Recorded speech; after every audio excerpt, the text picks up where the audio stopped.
When you suggest to people that their money should be gold or silver coin, as it says in the Constitution, they sometimes stare at you with a blank expression or make the most extraordinary comments. Do you feel that our paper currency should still be backed by gold or silver? I think there should be a backing for currency. Otherwise, there's a temptation to run it out and make too much of it. I'm not really sure what you mean. Like change the color of our money or something, or? I buy silver. Gold. I don't know a lot about this subject, but I would say just because of counterfeit. I think it should, but unfortunately it isn't. Okay, why do you think it should? I don't think the current system is stable. These statements by everyday American citizens show how little people understand the intentions of the Founding Fathers. As the Constitution itself says, it is the supreme law of the land. And therefore the Constitution ranks ahead of any statutes of Congress, any statutes or constitutions, for that matter, of the states, and decisions of the courts. And any law or decision of the courts that is inconsistent with it is to that extent void. It's not a law at all. So, what's going on here? Why does the Constitution clearly state that our money shall be coin, yet we are using government-issued, supposedly official, paper dollar bills? And we can't even redeem these for silver any longer. And why does Thomas Jefferson, the very man who drafted the Declaration of Independence and co-authored the U.S. Constitution, warn us about banks and corporations? Something is off here. The Federal Reserve System, to most people, seems like it is an agency of the federal government.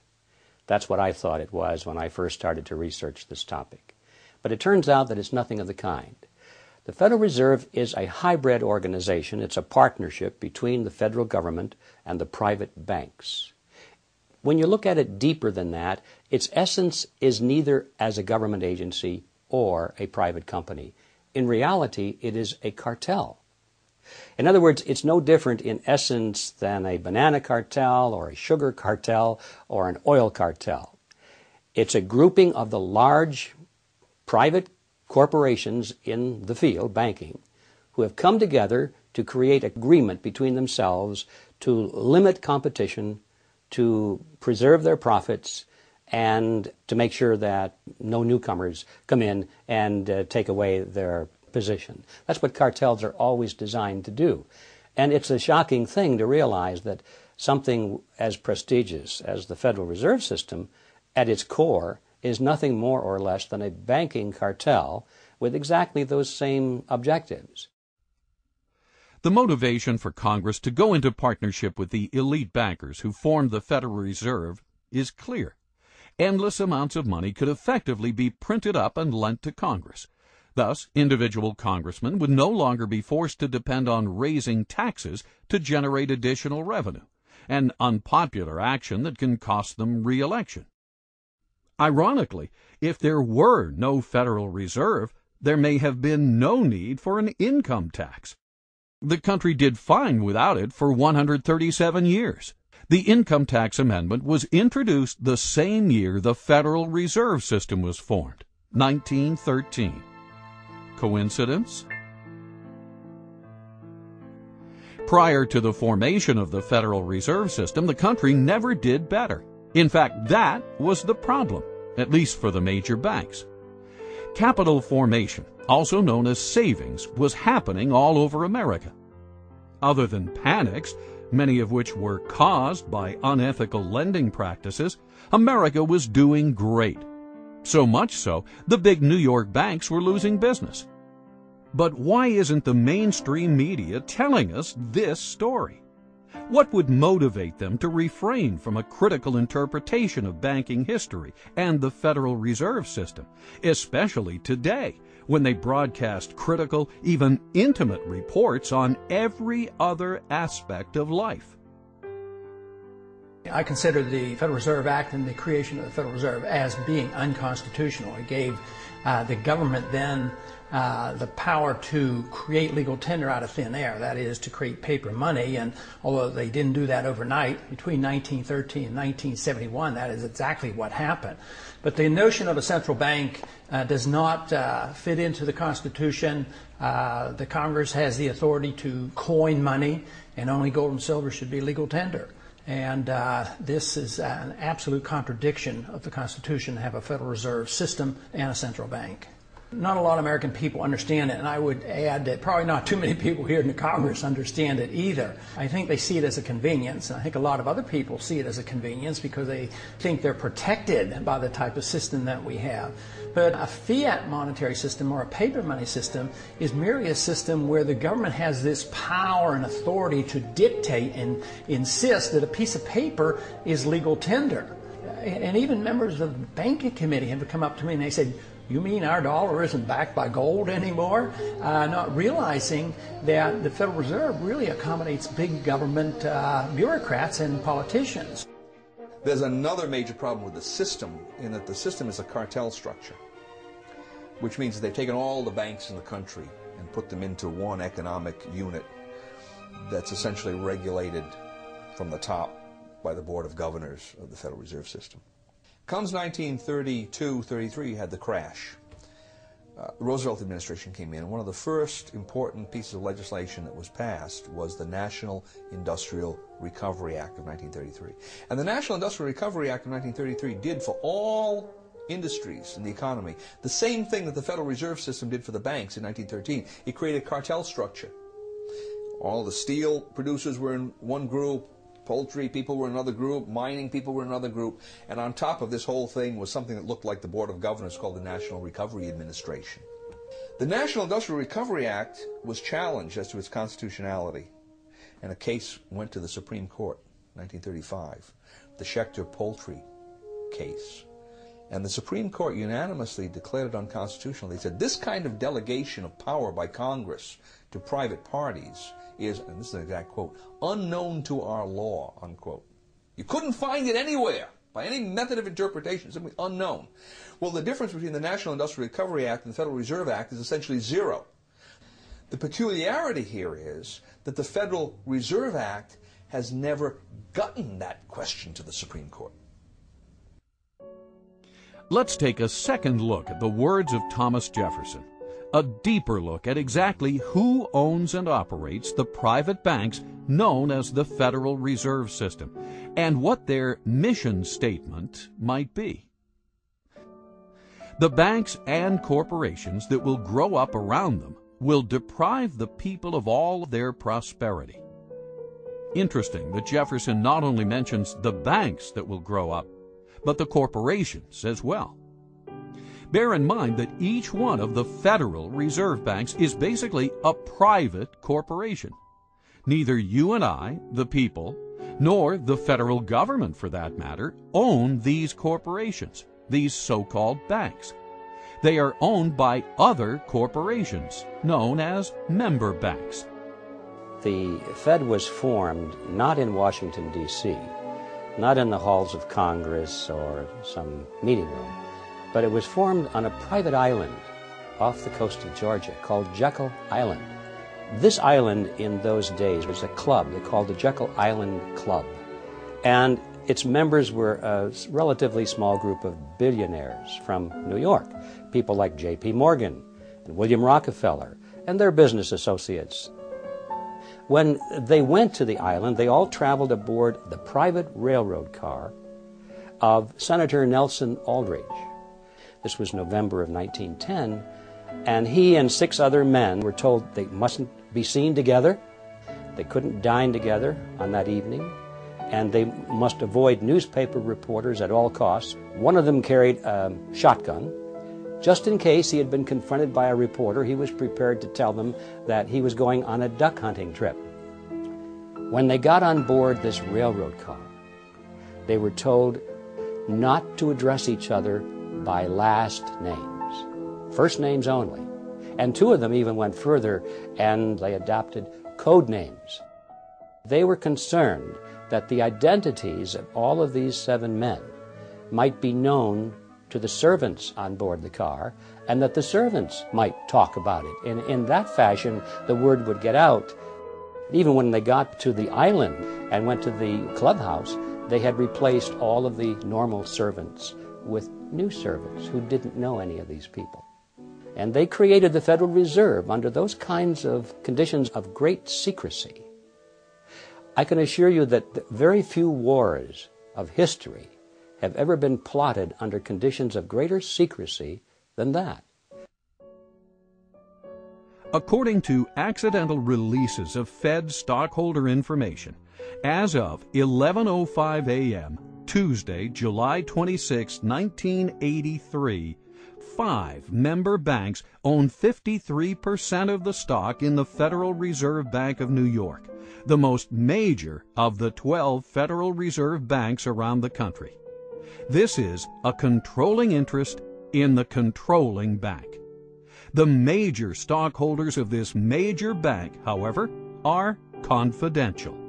No one, not even the government or the President of the United States, knows who they are, nor can they find out. We all began to lose track of this ownership on Tuesday, the 26th of July, 1983.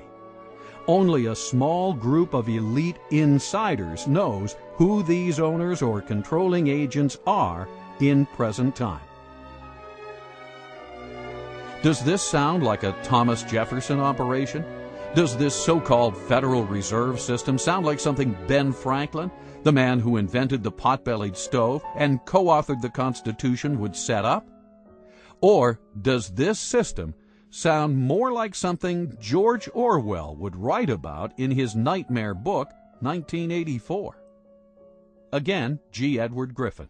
In those days, there was a great deal of concern among the American people about the concentration of financial power in the hands of a few very wealthy and powerful financial interests in Wall Street.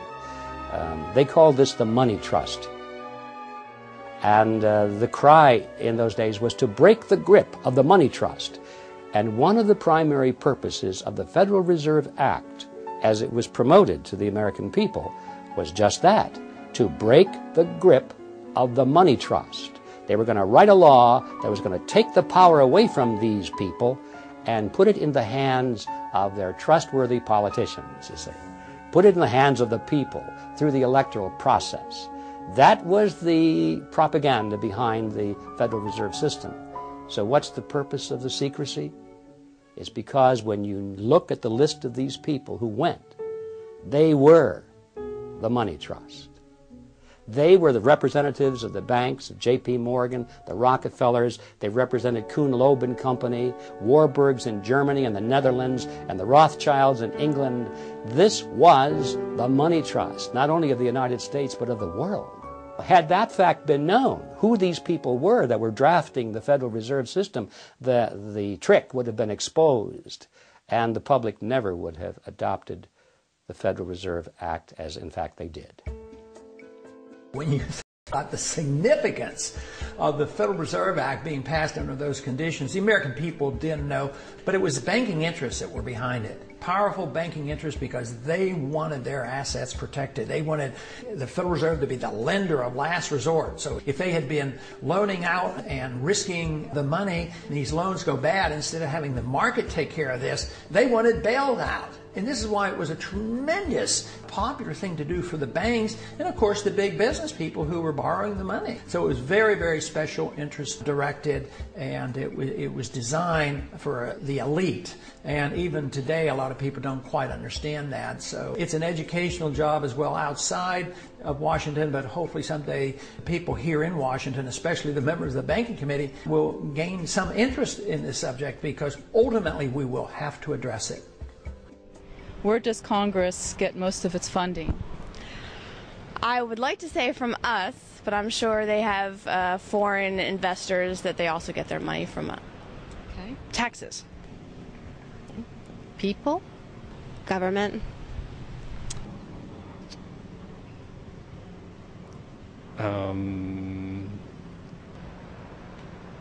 It gets it out of federal taxation, of course. From taxes, but if you mean today, a great deal we're getting from China buying treasury bills. They print it. And can you elaborate on that? They have no funding. They have no money. It's all puff and mirrors. They have no money. It's all an illusion. There's not much in back of it. As we can see, the average American citizen has conflicting ideas as to where Congress gets its funding. In actuality, Congress gets most of it by borrowing it from the Federal Reserve. The Federal Reserve gets the so-called money by effectively printing it up. The whole process is known as the Mandrake mechanism. Thus, today's paper currency, far from the gold and silver coinage stipulated by the founders, is essentially created out of thin air. Most people are alarmed when they hear about the fact that the Fed can create money out of nothing and charge interest on it, so-called interest. It starts with Congress. Remember, a moment ago I said that the Federal Reserve System was a partnership between a cartel and the federal government. Mr. Chairman, we've got to go vote, and we want to thank you for being here with us for today. And, well, if there's a partnership, thank you also for, there's a reason for the partners, both of them, to be in it, or they wouldn't be. So why is the banking fraternity in this partnership, and why are the politicians in it? Congress needs more money. They always need more money. They like to spend money. That gets them elected. They don't like to raise taxes because that gets them unelected. The answer, of course, is that they borrow it. If you're not going to tax it from somebody, you can borrow it from somebody else. And that's why we have government bonds and treasury notes and bills and so forth. And we have what's called the national debt, because they've borrowed money to pay for current expenses that they don't want to pay for through taxes, because that would be unpopular.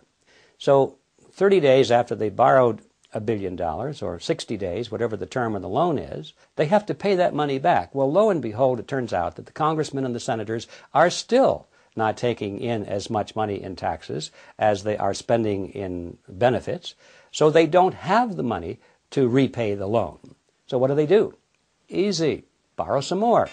Borrow enough to pay back the original loan, plus a little bit more to keep them in office. So this process goes on and on and on, and that's why we have the national debt growing and growing and growing. The Federal Reserve enters the picture at this stage because, you see, they can never borrow enough from the private sector. There's never enough existing money out there for the politicians to borrow. So what do? They go to the Federal Reserve System, and by agreement, remember this is their partner now, the Federal Reserve System agrees literally to create the money that they're going to lend to the government. It's not really a lending at all, as you can see, but they use the old traditional words of lending it to the government, when in fact all they're doing is just printing it for the government. They're creating it for the government, and then they call it a loan. Of course, they don't print it all because most of it's checkbook money, but nevertheless the process is the same as if they had just turned on the printing presses and printed all this money and gave it to the federal government. So now, once the Federal Reserve System creates this money out of nothing, literally, it's fresh money into the society, into the economy, and that's how the money supply keeps growing and growing and growing. What about the banking partner? What's in it for them? I come in and I give the bank, say, 100 ounces of gold, and the bank offers me some interest payment on that. They're going to pay me 3% interest. And they're going to take that 100 ounces of gold and they're going to lend it out at 5%. That's how they make their money, the 2% spread. Okay? Now that's fine so far, because I know that gold is in there, it's being loaned out, and someday I'm getting 2% interest, and someday I can ask for that principal back. It might be 6 months, it might be a year, whatever it is. Where the trick comes into this is the bank says, not only are we going to lend that money out, but we're going to allow you, Mr. Depositor, to draw on that money right now. All right? Which means that they can't possibly be saying that I can draw 100% of that deposit when they've also loaned out 100% of that deposit. Now, maybe they don't loan out 100%, maybe they don't loan out 90% or 80%, but whatever it is. And that's the fractional reserve concept. They don't have enough reserves to pay out all of these obligations that they've made, especially with respect to paper currency, because usually that's the way it worked. Now, why do they do this? Well, they do this because they make money. Right? If I can loan out essentially more than I have in my reserves, by that difference I'm increasing interest payments. So the bankers are beneficiaries of this, and obviously the first lender, the person that receives that money, is a beneficiary because he's getting money they wouldn't have gotten otherwise, even though he has to pay interest on it. But then what happens down the line? This is the fascinating part about it. The market has set prices and wages on the basis of what it believes is the total amount of money that's in circulation. Along come the banks and they start generating new money that the market doesn't know about. He finds out about it because the money goes into circulation. So I'm the first user of this money. I've just received the loan from the bank. I'm going to go out and buy cement with it. And when I buy cement with it, cement is at the original market price. Now, as that money starts percolating into society, the market realizes there's more money than there was before. More money chasing the same amount of goods means the prices of goods go up, right? So eventually, somewhere down the line, that same cement that I just bought for $5 a pound is going to cost someone else $6 a pound. Now, if he buys that cement at $6 a pound before his income has increased commensurately, what's happening to his real wealth? He's losing real wealth, right? His costs have gone up, his income stays the same, his real wealth is decreased. Whose real wealth has increased in this transaction? Mine and the bank's, because we got the full value of the money right at the beginning. So this system transfers wealth. Somehow, you can't exactly follow it, but the principle is there. It transfers wealth from society to the creators of money. For every $1 billion that's put into the banks, I, as a commercial banker, can create an additional $9 billion and push them out into the economy as loans.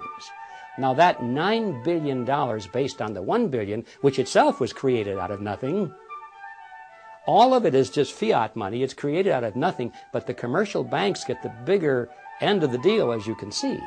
They can create 9 for the private sector called loans, and these are genuine loans.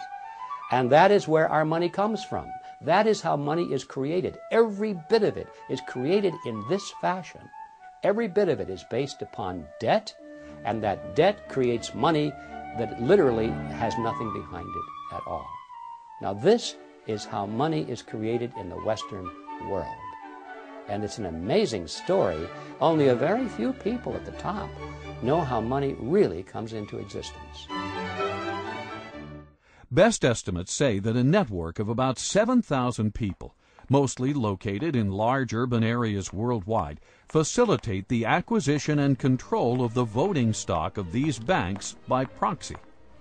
The marching orders as to where literally hundreds of trillions of dollars of monetary power will be directed are believed to be given by the 7,000 on instructions from an insider control group we estimate to number about 300. Of the 300, many are related to one another by blood, marriage, and business ties, and, it would seem, have family ties to the original robber barons of the Industrial Revolution at the turn of the 19th century. More importantly, however, most of the 7,000 involved in this group may be largely unaware of their negative effects on society. They may sincerely, but naively, believe they are simply doing good. Nevertheless, now talking about the 300 who form the inner controlling body, we estimate that about 50 of this group are anything but naive. Thus, having successfully established the ultimate money-making machine, the Federal Reserve System, this nefarious cartel of tyrants is in a position to literally acquire control over the assets of the world, deprive the people of all their prosperity, as Thomas Jefferson would say. This is the calculus of the situation, and this is exactly what they are doing, with a little help from their virtuous but ignorant servants in Congress, as John Adams might say. Yes, the Founding Fathers must surely be rolling over in their graves. The original intent of the Constitution is spelled out quite clearly, not only in the document, but in the immediate history that surrounds its formation. Now, Article 1, Section 10, Clause 1 limits the powers of the states. It says, no state shall coin money. States had coined money. stops them from doing it. No state shall emit bills of credit. Now that's one of those peculiar words. If you were living in that time, you knew what it meant. It meant essentially what we call paper money. No state shall emit bills of credit, which means that a state itself cannot create paper money, and then it can't do it indirectly by setting up some kind of a bank that's controlled by the state. Third provision in that clause is, no state shall make anything but gold and silver coin a tender in payment of debts. And notice the language, no state shall make anything but gold and silver coin, meaning states can and should make gold and silver coin a tender in payment of debts. But the historical background shows absolutely clearly that paper money was not going to be allowed at the national level or the state level. And the very interesting point here is that the same people who wrote the Constitution had been to a large extent in control of the states and of the Congress under the Articles of Confederation during the War of Independence. These people had emitted large amounts of paper money. The states did it, Congress did it. When that Congress did it, was called the continental currency, and most people are familiar with the phrase not worth a continental. Paper money depreciated so radically in value that it was essentially worthless. Those same people looked back at what they had done only a few years earlier and said, we're not going to do this anymore. The inflation isn't rising prices. The inflation is the government's program of increasing the supply of money, which devalues the currency, and that causes the prices to go up. Inflation, that is the destruction of money, eventually wipes out the middle class. The best example in the 20th century being what we saw happen in Germany. As the runaway inflation came, the middle class got wiped out. In the early stages, of course, somebody benefited. Eventually it hurts everybody. But in this country right now, we have constant insidious inflation. So there is a transfer of wealth from the poor and the middle class to the wealthy. But because it affects the business cycle and causes prices to go up in general, who suffers the most? The people who can afford it the least. That people on fixed incomes, low middle income people, poor people. I think it especially hits hard low middle income people who are trying to make it on their own and won't go on the dole, because their prices go up more and they're the first ones to lose their job when the business cycle turns down. The Federal Reserve, by increasing the credit, creates the boom part of the cycle, but then there's always the resulting downturn of the cycle when unemployment rises. We're always live. It's almost impossible to believe that the all-powerful dominant media, what Bill O'Reilly calls the elite media, would endlessly cover all these issues, yet be silent on the very subject that is common to all of them: money, and the entity that creates and manages the so-called money supply, the Federal Reserve System. Why is this? One can never watch enough television.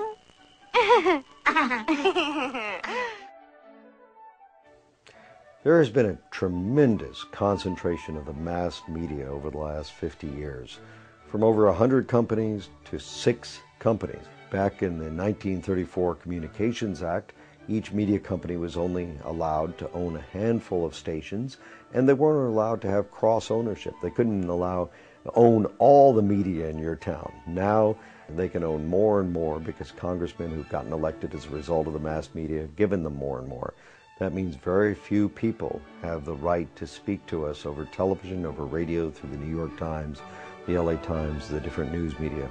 The whole purpose of the First Amendment is to guarantee that we have more, not less speech. However, when you start to get down and say only a few people can put up their soapbox, only a few people can address the audience, suddenly you've limited the amount of speech. Now that's the government control of speech. On the other hand, when those few people recognize that the government is the one that's licensed them to speak, they start to act in a way that's not going to jeopardize that relationship. Could this be one of the reasons any critical reporting of universally important issues, such as the Federal Reserve, have been cut out of the public debate for so long? As Ted Turner relates in his article, My Beef with Big Media? Why would major media corporations that control the information flow to 95% of the American citizens, fail to report on the detrimental activities of the Federal Reserve System, a government-sanctioned, quasi-private banking cartel that literally controls 100% of the money flow to the same citizens, as well as the lion's share of the money flow to Congress itself. The amount of money it costs today to run for Congress or even to run for president is obscene.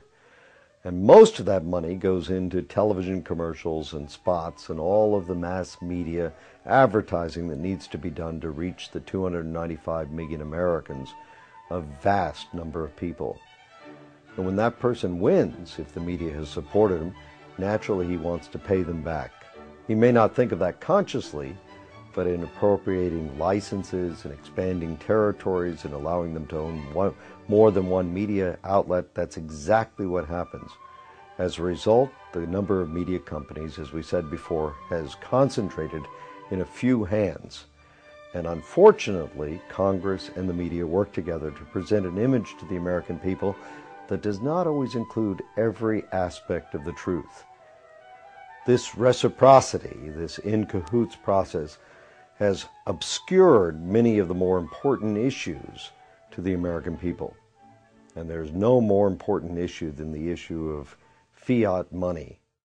When you give men the power to create money out of nothing, you shouldn't be surprised if they turn around and create money out of nothing, because that's what they're supposed to do. Now, the underlying philosophy is that, well, we'll be very conservative about it. We won't run rampant. We won't abuse this power, would we? So we give them blindly this power to create money out of nothing because we trust them to use this power wisely. Nowhere in history has this ever been a justified trust. Every time man has had that power, and this started back in antiquity, those with the power have abused it, and they have created more and more and more money at a rate much faster than the expansion of goods and services which are being produced by the productive side of the economy. Now, if the goods and services were growing at a rate which is exactly the same as the money supply, then the purchasing power of the monetary unit would remain constant. In ancient Rome, if you had a 1-ounce gold coin, that would be the cost of a nice toga, a handcrafted belt, and a pair of sandals. Today, thousands of years later, if you have a 1-ounce gold coin and you convert that into Federal Reserve notes, you can walk into a store and buy a nice suit, a handcrafted belt, and a pair of shoes. The real price of those items, and all items for that matter, throughout history, does not change when measured in terms of something of intrinsic value, such as gold or silver, because those things take human effort to produce as well as the belt, the toga, and the sandals. Both of them take human effort to produce, and that's why they maintain value with each other. But once you break that away, and you give men the power to expand the money supply without that discipline, they're going to expand the money supply faster than the increase in goods and services, and then you're going to have this difference in purchasing power. We call it inflation. Well, it's always politically popular to impose financial burdens on somebody else. It tends to be politically difficult to impose financial burdens on someone who's living alongside of you, because they tend to have votes and they tend to have representatives who will take their position. It's fairly easy to impose a financial burden on the future because the future generation tends not to have any votes or representation at all in the present. As soon as you start talking about monetization of debt, where the banks come in and now buy governmental debt with new money that the banks have created through this special privilege they have of creating money in the Federal Reserve System, the redistribution of wealth that takes place through that process, most people don't understand. It happens through depreciation of currency, and the depreciation of currency usually leads to increases in prices, which the average person calls inflation. Inflation is really the increase in the money supply. The prices increase as a consequence of that. But the average person doesn't understand how this happens. And he's going to blame gold speculators in Switzerland. He's going to blame greedy unions. He's going to blame price gouging. He's going to blame everybody but Congress and the banking system. So it's easy politically, through monetization of debt, to expand borrowing beyond prudent levels. Now why is that tyrannous. Well, at a certain level, it's tyrannous. The definition of tyranny is the exercise of a power that no one should be allowed to exercise. Okay? And it's tyrannous because no one should be allowed to exercise a power that puts burdens on people that are not allowed an opportunity to be heard, an opportunity to vote, an opportunity to have some kind of a say. Right? Granted, to some extent, you're going to have to do that in the nature of government as long as you have borrowing, but beyond a certain point, it becomes tyrannous. And it's beyond that point that the present system allows our political structure to move too easily. How much, take for instance, how much is the purchasing power of Federal Reserve notes lost since World War II? About 90%. You think that hasn't had some consequence in terms of redistribution of wealth, in terms of the way the economy has developed? Of course it has. The average person doesn't see it. He can't follow the lines of cause and effect, but it's there, and his life is quite a bit different from what it would have been if that hadn't occurred. Purchasing power, monetization of debt, inflation. What do we mean by all these terms? Terms we may have heard many times, but still fail to connect the dots. Are you confused? If so, you're not alone. Inflation, I think, is a bad word because really we think of inflation as rising prices. But in reality, what's happening, prices are not going up. It's that the value of the dollar or the monetary unit is going down. That's what's really happening if we understand the process. And it's a tax, therefore. Our lost purchasing power, what we have to pay more for a bag of groceries today than we did 5 years ago, comes out of our pocket, comes out of our earning capacity. That is value which we should have, but it's been taken from us through a process that we call inflation, but in reality it's a hidden tax. Inflation is the result of being able to create money out of nothing, and that is the power we have given to the Federal Reserve System. Therefore, we can say that the Federal Reserve System is the agency of a hidden tax called inflation. Since the early 1900s, almost no one talks about the country's banking system anymore. What happened? There was a shooting, then there was nothing. Yet our money, like water, is one of the most important commodities we have. More than that, the quality of our money affects the productivity of every man, woman, and company in America. As time goes on, people figure out better ways of doing things, better ways of making products, cheaper and faster. For instance, one farmer can now grow food for thousands of people, whereas he used to be able to feed only his family. Thus, everything should be getting cheaper, because the supply of everything has been growing faster than the demand. This is true even though the population has been growing as well. Unfortunately, this is not what we observed.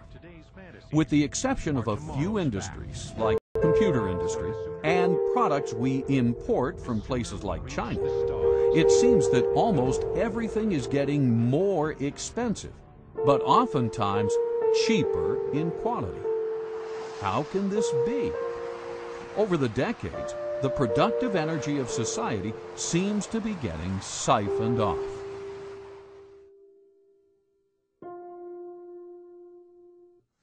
Well, it's hard to predict, but I certainly think it's possible, because I think the financial bubble worldwide is something that we have never experienced before. We've had tastes of that. But Alan Greenspan, in one way, is a genius, and in another way, he is an unbelievable threat to us. He's a genius in the sense that in a technical fashion, he's been able to keep this system of inflation together longer than anybody else has been able to, especially in this last go-around from 2000 on. With the collapse of the NASDAQ bubble, we really didn't have much of a recession because he immediately started inflating massively, taking interest rates down to 1%. And now, of course, he's a little bit frightened about the bubble, and he's curtailing credit to some degree. But the dollar has become the gold of the world. The world central banks have accepted the dollar as if it were gold. Greenspan claims that they have gotten the paper money to act as if it is gold, which I strongly disagree with, and all the hard money people disagree with. But I believe he's been capable of creating this huge financial bubble, and the world has not yet seen what may come of this. So I suspect that depending on when it comes and what we do, it could very well end up into a much worse situation than the Great Depression. But if the country decided, well, something has to be done, and we went to a gold standard and limited the creation of credit, curtailed the power of the Fed, I think it would iron out all our difficulties. When Argentina periodically would just quit inflating and maybe tie their currency to even the dollar, price inflation went like from hundreds of percent per year down to 2% or 3%. So it's rather rapid. So you would see an immediate benefit. You would iron out the severe swings in the business cycle. The price problems would be diminished. But the one thing we'd have to give up, which to me would be a benefit, government would have to curtail spending, because they can't tax the people enough to pay for all those bills. So we would have to curtail our spending. So that would be, to me, a tremendous boost to the American people and to the economy. At the same time, we gave sound money. I mean, this would be fantastic. Within months, there would be some people who would suffer from the adjustment period, but it might be the people who have benefited so much over these years. But the average person, the poor person, the jobs would become available. So it would not take a long, long time. What would take a long time is if we refuse to consider it and the problems get worse and we have a severe recession or depression and huge inflation and we do all the wrong things. That is what we should work so hard against. We must get rid of the fiat money system. How do you do that? Well, the first step, of course, the big step, the biggest imaginable step, is for people to realize that they even have one. I mean, how many people walking up and down the streets that go into the polls each year and elect their leaders, how many people know that we have a fiat money system? How are we going to change that unless we have an understanding, an educational foundation at the electoral level? So this is where we have to start. Because so many people in the U.S. are now semi-illiterate, thanks to the government-sponsored public school system, it may be possible to stimulate a discussion on the Federal Reserve only through films and TV shows. In many ways, film has replaced the written word for the masses. What is the Federal Reserve System? It's where they generate the money and they keep the money, I think. Federal Reserve System is a banking structure owned by the banks and run by the government. No, I don't know much about this. Okay, thank you. It's a system of balancing the flow of currency throughout the United States so that as banks need to have liquidity, they have it, and as they need to tighten up money, they tighten it up. Similar to what you had said earlier about having the reserves for when we go in a crisis or something, and you need to have that actual backing, not just the dollar currency, because paper is paper, and if you don't have that gold or silver behind it, then it's just going to be paper. It was established in, if I guessed, I'm not sure, 1913 perhaps, to establish stability in the American financial system. I don't know the answer to that. What is the system? It's a banking system that's run by the government. It's almost like a fourth branch, but it's run by the government, and it's guaranteeing that banks will remain stable. And if they're not stable, they'll take it over. A way of backing up the money. I don't know. Yeah. And what is the Federal Reserve System? Well, do you want Andrew Jackson's opinion of the Federal Reserve System or what? Your opinion. I liked his. It's a bunch of organized crooks. Wow. Now that citizen is informed. Too bad everyone is not as aware of how far we have strayed from our founding principles. Well, the major problem you have not only with the Federal Reserve System, but with any statutory structure that's unconstitutional, is it doesn't square with what's called the Supremacy Clause. The Constitution, which has the Constitution and laws passed in pursuance thereof, that is, constitutional laws are the supreme law of the land. So obviously you have a statute that doesn't square with the Constitution, it's void. It is not a law, in fact. So the question then arises, well, how does that square with the oath of office of representatives, senators, judges? And the answer is it doesn't. That when they come face to face with a statute that is in contradiction of the Constitution, they are to treat the Constitution as the supreme law and treat that statute as void. So that's number one. Here we have a system, the Federal Reserve System, that has all of these constitutional problems, and everyone is essentially looking in the opposite direction. So that doesn't square with the oath of office. And one would think that the president, being the head of the executive department, in which we find the Treasury, Department of Treasury, right, which interacts quite closely with the Federal Reserve, might have something direct to say about that. And then, of course, the president has a specific constitutional duty to take care that the laws be faithfully executed, and the supreme law of the land is the Constitution. So you would expect, on top of all of this, that he would be saying, wait a minute, if the Constitution doesn't square with the Federal Reserve Act in one or more ways, then I should be giving directives to the Secretary of the Treasury to take certain kinds of action to deal with that. And, of course, we see exactly the opposite. We see the Federal Reserve people, usually the chairman of the Federal Reserve, comes to Congress, and he tells Congress directly, and usually tells the president, at least indirectly, here's how monetary policy is going to be implemented. So the Federal Reserve is the tail that's wagging the dog when we have all of these questions that it may not be legitimate at all in whole or in part. If you want to see the way power goes in a system or the way the laws are corrupted, follow the money, and the Federal Reserve is a huge agency for the creation of money. If you study monetary history throughout thousands of years, you will find out that paper money has been tried many, many times, and it never succeeds. It always ends badly. The question is when will the dollar end badly? Will it be next year, or in 5 years, or 10 years? I'm convinced it will end unless we do the right things, and that is restore soundness to the money, put restraints on our government, either strictly curtail the power of the Fed or get rid of the Fed. That will be the only way you can save the dollar. But if we continue to do what we're doing now, we will eventually destroy the dollar. Throughout history, as governments grow, they limit the individual's rights. The same thing happened in the Roman Empire. We know this from history, but we also know it from Shakespeare's wonderful play, Julius Caesar. As we start moving toward a bigger and bigger government, it's going to mean that the individual no longer has the right to own his property, the right to do what he wants, the right to live freely, the right to worship as he wants, the right to speak as he wants. The government starts to tell us what to do. Most of the time they think they're telling us what to do in their best interest, but the trouble is that government, as Adam Smith pointed out, John Locke pointed out, as the great thinkers of all time have always pointed out, don't really know what's right to do. Government often makes the wrong choices because it doesn't understand the consequences of its actions. So even when it doesn't desire to be a nefarious force, to be a dark force, it often is. The problem that we have is the result of legislation. Congress has to make fundamental changes in the present system.